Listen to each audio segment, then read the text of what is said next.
Hey, what's up, Bashar? And to you, good day. I am up. Hi, you're up high. Yes.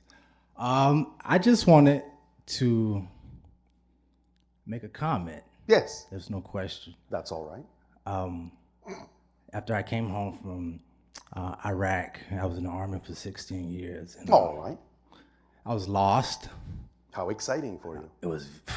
Now I look back on it, it was very exciting. Yes. And have you found yourself? I have found myself. All right. Yes. Congratulations. Thank Where you. were you when you found yourself? I was in the living room Yes. of my apartment in Koreatown, All right. and I had just got laid off my job. Oh, how exciting. I know. And? And I said to myself, I'm going to draw this unemployment All for right. 6 months. All right. And then I heard a voice come through and said, if you don't take time off to do some self-development, shame on you. Ooh. Yeah. And did you? I did 6 years, and I came across my spirit guides, and that voice I followed the intuition, and All right. it led me through some tools that I needed to gather before I got to you. Oh, all right. And you will And- continue on, of course, as well. Yes. And when I found you, I found myself. I began to, the tools that I learned before I got to you Yes. helped me to vastly and quickly learn, have unconditional love of myself, All right. no judgment of any kind of myself. All right. In the negative sense. Yes. Forgiveness of myself, Very good. and have no expectations of anything of myself. No insistence. No insistence. You can expect to be yourself. You can expect that things will happen and unfold in a natural way, but you don't have to insist or assume what way that will be. Yes? Yes, you're correct. I know, that's why I said it. And so you're having more fun? Life is zooming. I'm like happy, and I'm like Yes. integrating with everyone, and I'm not invalidating people's journeys, and I'm just all running right. and I'm running, and I'm like, oh, wow, this life is pretty fun. You sound a lot like one of us. Yes. Yes. And I'm happy. That's why I didn't have a question, because Exactly, because you know how to answer them. yes, it's like, and you would say to people, are you following your excitement to the best of your ability with no insistence that anything should happen? You know how many times I listen to that? 2,154. Exactly. Exactly. And I practice it. Practice makes perfect. It has become part of me, and I welcoming myself into the Esasani family. All right, well, we welcome you as well. Thank you. Thank you. Well, thank you for having me, and thank you for sharing your energy. And I love you from the bottom of my heart, and I really mean it. All right, well, our unconditional love to you as well. Thank you.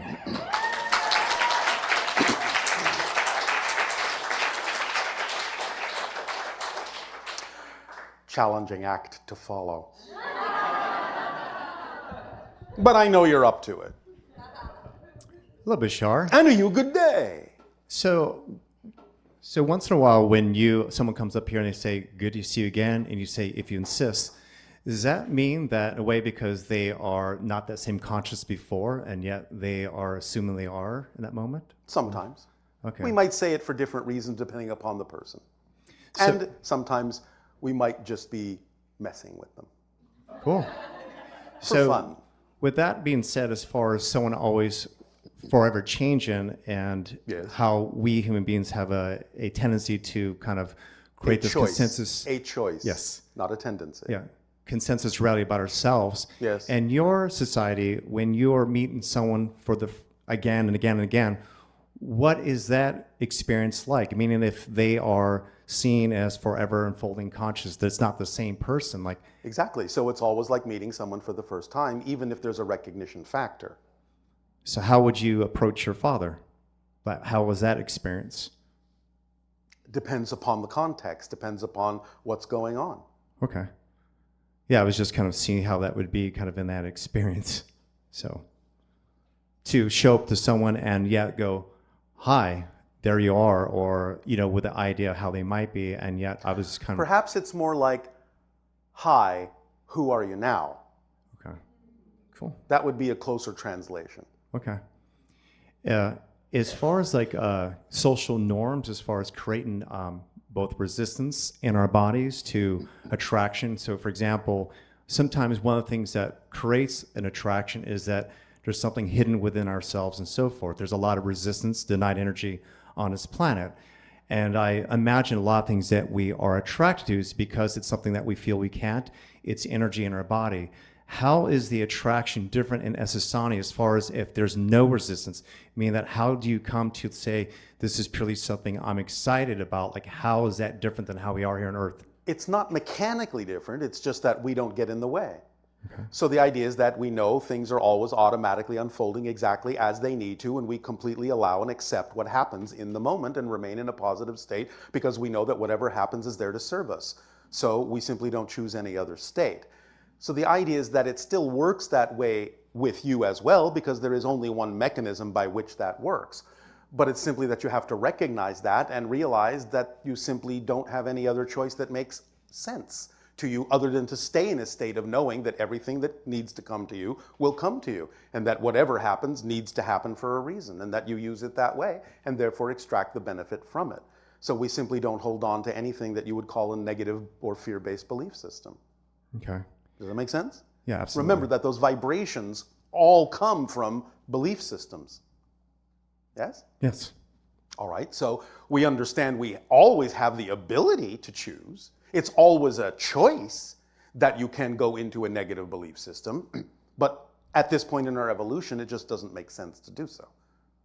Because since we understand how reality works, the nature and structure of existence, it simply doesn't make sense to choose anything but a state of being that is representative of our passion. Because why would we choose anything else at this point? There are still going to be challenges, but they're all exciting. They're all representative of our passion. They're all representative of what we need to grow, to learn, to expand, to become more of who we are. And we know that. Therefore, we act like we know that. That's the difference. Because remember, the language of physical reality is not words, it's physical action. If you're not actually taking action from the state of being you prefer to be in, you're not speaking the language of physical reality. Make sense? Absolutely. Because what you know to be true, you just do. It's in your behavior. Automatic. You don't even think about it. You don't say, well, I wonder if I believe I can walk across the room. If somebody says, could you please walk across the room? You just walk across the room because you know you can. You don't even question it. You don't think about it for a second. What you know, you do. It's in your behavior. Make sense? Absolutely. Does this help? Yes. Anything else? Yeah, one last thing, and that is, you've mentioned how your spaceship is an extension of your consciousness. It is a kind of physicalized, crystallized representation of our higher minds, yes. I would like to know more about that. For example, I have this idea that where if one believes and they're connected to, say, the raw materials that create that connection to, say, a tree, metal, whatever, yes, that something, that relationship with that could be created and crystallized, whatever that mechanism is. It can be. Yes, it can be. It's possible.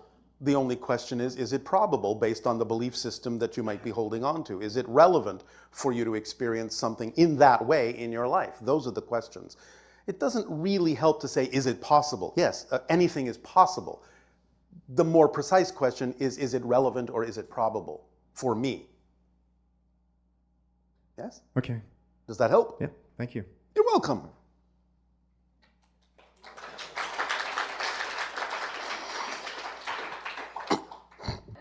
I'll be honest, I got invited from my friend Baldwin, who yes. I don't actually know of you until now. And what a coincidence. We didn't know of you till now. See what we already have in common? Just breathing yes. into this. Oh, all right. Coming in, being like, what's my question? Yes. What was your question? Just been fascinated with where I'm at and where I'm going, and it's come to my attention that I don't have much of a recollection of my past, of That's my all right. childhood. That's because or you where keep I've changing come it. from. That's because you keep changing it. Do you understand that you actually change your past from your present? The past is an illusion. So is the future. The present is all that exists. And when you redefine yourself and keep redefining yourself in the present, you also change your past. Yes. Because since it's an illusion, the idea of being whoever you believe yourself to be in the present, from the linear space-time perspective, has to have had, from your physical logical mind, has to have had a different past in order to have become the person you now say you are. So many of you will start to forget the old pasts because they're no longer the pasts of the person you actually are now. This is one of the symptoms of the transformation of consciousness, is that you really start to understand that every time you change yourself, in every moment, you actually are creating a different past.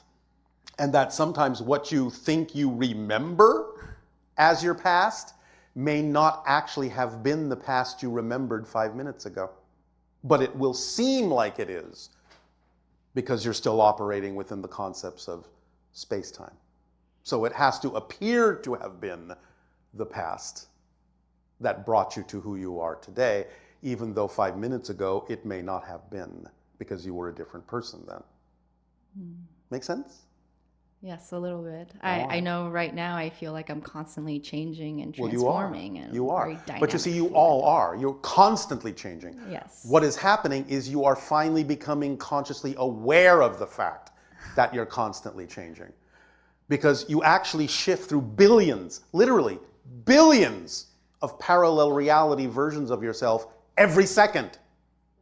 You're becoming aware of the fact that you're doing that. And therefore you feel like you're accelerating.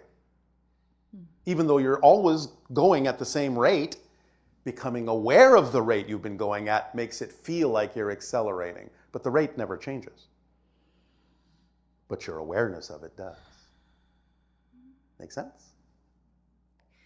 Yes. All right. And how best can you prepare yourself and your body through this rapid states of Are you aware of the acceleration? formula that we share with everyone?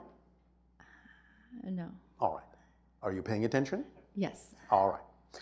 Before we give it to you, please understand that what we're about to say is literally a description of how reality works. Literally an instruction manual.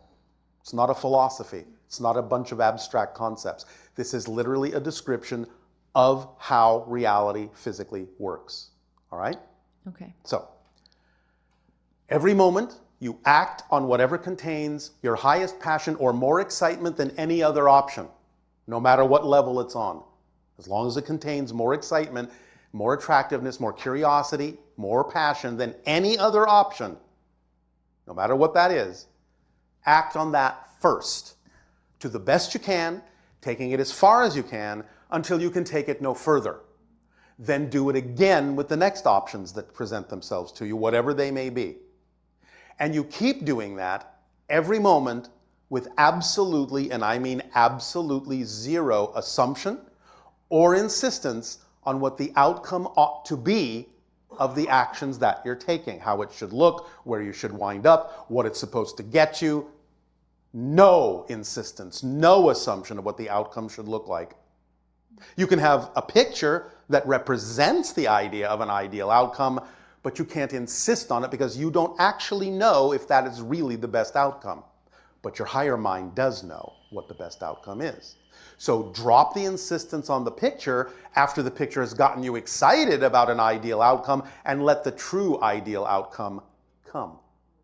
And then no matter what manifests, even if it's something that you objectively and neutrally don't prefer, not a value judgment, just recognizing it's not vibrationally compatible with you, it's not what you prefer in life, but even if that's what manifests, you remain in a positive state because you know that the only reason it would manifest is because it's there to serve you for some reason. And if you stay in a positive state, you will be able to use it in a positive way and get a positive benefit from it, No matter how it was originated, no matter what anyone else's experience with it is, no matter what anyone else's opinion about it is, you will get a positive outcome by staying in a positive state, even if what manifests is something you objectively don't prefer. If nothing else, something manifesting that you don't prefer gives you more clarity by comparison of what you do prefer, and that is a preferable way to use what you don't prefer. And that's the whole formula. You act on your passion to the best you can with no insistence on the outcome, and you remain in a positive state no matter what manifests. That formula activates all the principles in the kit, in the toolkit of passion. It becomes the driving engine of your life, moving you through life with energy. It becomes the guiding principle and the organizing principle of synchronicity, bringing everything to you in exactly perfect timing that you need. It becomes the path of least resistance, allowing you to experience your life more effortlessly. It becomes the path that connects you to all relevant expressions of your excitement in life. It becomes the path that supports you by whatever form of abundance and support you need at any given moment to allow you to continue to act on your highest excitement.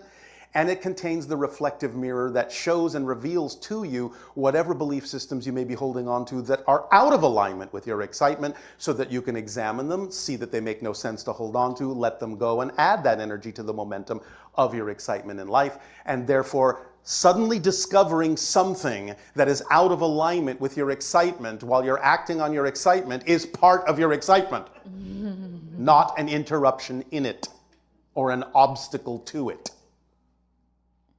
That's the entire instruction manual, in a nutshell, as you say, on Earth. We can and have spent years delving into the details of each of those instructions so that it becomes clearer and clearer and clearer to all of you, but there are no more instructions in the instruction manual, and it is absolutely no different than handing you an instruction manual as to how to operate a piece of machinery on your planet. If you follow the instructions, the machine will work to your benefit as advertised, as designed. The machine may still work, but if you don't follow the instructions, you may injure yourself. So just follow the instructions. That's all you have to do. We give you the instruction manual. It's completely reduced and encapsulated as an observation we have experienced for thousands of years of how reality is structured. Here it is on a silver platter. Just open it, follow the instructions, and you'll be fine.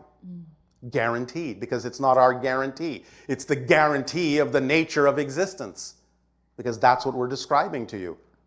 We're actually just literally describing to you what we see as the structure of existence from our evolutionary experience. Is this helping? Yes. As you were speaking, I just felt so much vibration. Yes. In my root, in my sacral chakra. We It are just, kept moving like always giving off our frequency through the channel's electromagnetic field, but what you're feeling is your own energy attempting to match that frequency and feeling your own energy rising up. Yeah. So thank you. Thank you for that transmission. You are very welcome. Anything else? Or do you feel you have what you need at the moment to absorb? I have what I need. All right. And I just have another question around dragons. Yes. Yeah. What do you think about dragons? That's my last question. Well, as we said, there are different ways to interpret the idea of the concept you call a dragon. Okay. Now, it is over time recognized that there are certain interdimensional beings that sometimes interact with your reality. And as we said earlier, have to draw certain symbols from your archetypal storehouse in order for them to have any kind of an appearance in your reality. The idea of the beings that you recognize as dragons symbolically are representative of very powerful ancient wisdom of the cosmos. And therefore, that's how they represent themselves in your reality, in your stories of yourself. So they are interdimensional beings that are taking on the clothing and the appearance of these kinds of beings you call dragons to represent themselves and communicate with you in your reality. Cool. Thank you. And sometimes they can be hot too. Thank you. Thank you so much. Hey, Bashar. And a you good day. thank you for being here. And Well, I'm not there, but I appreciate the sentiment. exactly. And thank you for the transmission on Atlantis. Yes, our pleasure. I thought that it was very powerful and very relevant for things that are going on in my life. Oh, all right. And I think particularly with the increasing popularity of ayahuasca in North America, that I feel like there's a lot of Native American influence coming in. American Indian. American Indian. Anyone born in the Americas is a Native American. And if you actually ask many American Indians, they prefer to be called American Indians or by their tribal names. Okay. Thanks. The idea of your Native American label is something that has come about because of an excessiveness of political correctness in your society, thinking that that is actually something that is politically correct, and it's not. Yeah, there's a lot of confusion Yes. in our society. So, of course, did anyone actually ask the Indians? Haven't had the opportunity yet. All right. But you know what we're saying. Yeah, for sure. I appreciate that. Many times labels are applied to many different kinds of people on your planet without actually going to the source and finding out if that is something that they feel would actually accurately represent them. So that's all we're saying. Okay. And so, Well, my first question is, can you tell me anything about the people known as Melchizedek? you were talking about an interdimensional group. Yes. It is part of the collective consciousness and expresses itself as an archetype, expresses itself as a group sometimes, not always. It's sort of very roughly connected to the whole concept of council energy, higher levels of council energy, but coming through in a very specific way, a very specific translation that has to do with matching certain cultural vibrations on your planet that make sense to people who vibrate in that particular frequency. So it's a part of the collective consciousness, archetypal representation or manifestation in your reality of other dimensional consciousness expressing itself through your collective consciousness in that archetypal way. Does that make sense? Not so much, but I'll think on it. All right, well, simply put, there are different kinds of interdimensional groupings of consciousness that in order to communicate something to you in your reality have to kind of come through the way in which you understand things. And so presenting themselves as the idea of the people of Melchizedek is not necessarily the way they see themselves, but in order to get through to you and communicate to the people of the earth, at least some of them, they kind of have to take on the persona or the clay of your consciousness in a way that is represented by some of the archetypal symbols that exist in your collective consciousness, so that you will understand you are being communicated with by an other dimensional consciousness that otherwise, without those symbols being attached to it, you would have no awareness was actually attempting to communicate with you. Did that make more sense? Yes. It's like them putting on clothing that belongs on your world so you'll see them, so you'll understand them. Mm-hmm. Coming through an archetypal representation made out of certain elements of your collective consciousness that you understand as symbols.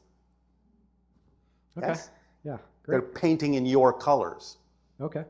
Does that help? Yeah. All right. And nice so of they you. are connected mostly to the idea of council energy, ancient wisdom. You understand? Mm-hmm. The idea of ancient rituals that brought forth certain meditative states and certain awareness states to download certain kinds of energy from the cosmos and information from the cosmos that has to do with specific applications in your reality that have to do with spirituality and connections to the natural world in certain ways. Okay. Great. So does that help? It does. Thank you. You're welcome. Anything else? Yeah, I had one other question. Yes. A couple months ago, I went to bed with the intention of communicating with an ET race that I might be connected to. And then I remembered having a dream of flying in an airplane, and the airplane was taking off in kind of a weird way and going over the trees. And so you finally figured out it really wasn't an airplane. Right. When I woke up, I'm Yes. like, oh, yeah. All right, but see, that's a perfect example of what we're talking about. Your physical mind understands things that are happening in slightly altered dimensions in certain ways, but it only has a certain amount of symbols to represent it by. Mm-hmm. And therefore, it chose the idea of an airplane to represent being in a ship it couldn't understand. Right. Because that's the closest approximation it could draw from. Right. Yes? Yeah. But you understood the strangeness of it. Something didn't feel like a normal airplane. Right. Therefore, that should be your clue that it's not. Right. And It's it just was. that that's the best your physical mind could make sense of. Right. Right. Now, remember that it does that when you wake up or just before you wake up. In other words, when it can tell you're about to awaken, it starts creating those building blocks and says, well, I've got to give him something to remember here. And so, well, all right, well, airplane's close enough. Great. And that is concocted just before you wake. Okay. Yes? Yeah, great. All right. So, Yes, and so Could the rest you- of your journey was? well, I was just wondering if you could give me any information as to who... It's a hybrid connection. Okay. Most likely Yael, but there's a mix of other things in there as we read your energy. Okay, great. Will that do? Perfect. Pleasant dreams. Thank you.